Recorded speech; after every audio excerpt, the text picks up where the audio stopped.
அந்த பிரச்சனை ஒரு புறம் இருக்கிறது.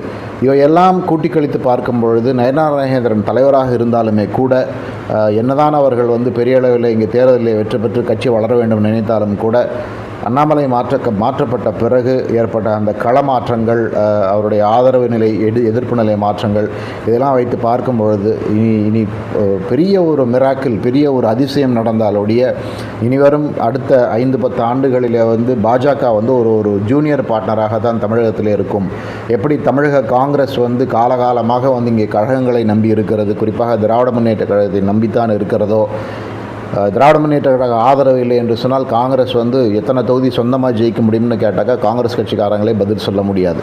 அது போன்ற நிலைக்குத்தான் பாஜக தள்ளப்படுமா அப்படின்னா அதற்கான விடை தெரியவில்லை. 2029 நாடாளுமன்ற தேர்தலில் பாஜக மீண்டும் வெற்றி பெற்றால் அந்த அடிப்படையில் தமிழகத்தில் வேறு திட்டங்களை வைத்து மீண்டும் அண்ணாமலை கொண்டு வருவார்கள் என்று கொள்ளலாம். ஆனால் இப்போதைக்கு